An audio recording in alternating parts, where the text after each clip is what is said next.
President Trump met with Syria's interim president. He said he wants Syria to have a fighting chance. Watch this.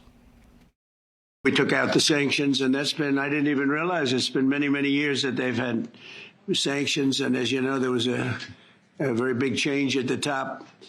And I thought that we have to give them a chance. They really have no chance with the sanctions. They were very biting. I met the new leader of the country. He got a strong past, but I liked him a lot. I think he'll be a great representative, and we'll see. I thought he was good, and let's see what happens. But we're going to give him a fighting chance by taking off the sanctions.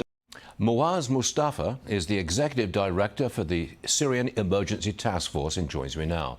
Mouaz, what Americans want is Syria to stop persecuting Christians and ease out the Russians.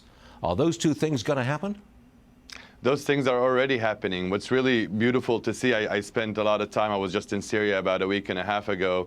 I spoke to Eastern Orthodox Christian priests. I spoke to the Catholic Bishop of Aleppo and the highest ranking Catholic in Syria, and clergymen and amongst others. And it's beautiful to see how much hope all the Syrians and all their religions had in President Trump. And President Trump delivered with this amazing decision.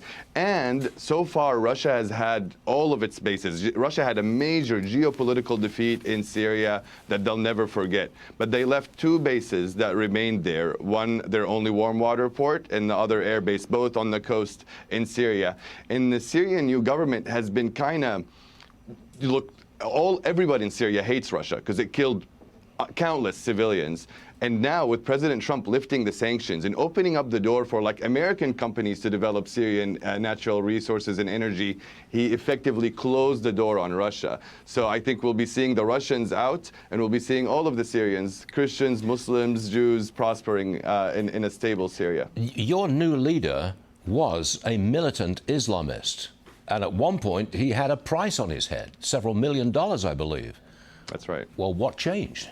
That's right. Look, first of all, I think people change. That is something I've seen throughout my life, but I've really seen it in this man. He has a checkered past. I'm not here to rationalize whatever choices and decisions he's made throughout his life. But what I do know is I sat down with this new president for about 3.5 hours, or a little bit more than that. Alongside me was an American businessman, a Jewish American, a MAGA Republican. Next to him was a young lady, an American, who's seeking information about her father, an American killed and detained by the Assad regime.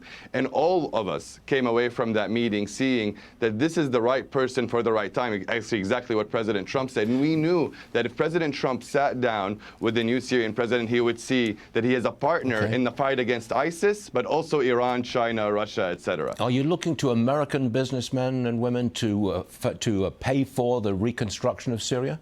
Not to pay for. I'm looking for American companies to benefit from the golden opportunity that Syria provides. Syria has oil and gas, a high mid-level production for a country, not a small amount. It has phosphates. It has a very important, for trade, geopolitically important location.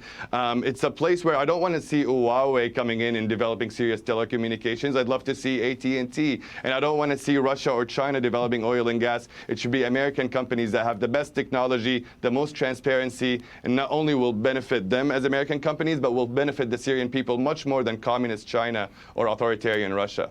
We like the sound of that. Mouaz, thank you very much for being with us this morning. We appreciate it, sir. Thank you. Thanks for having me, sir.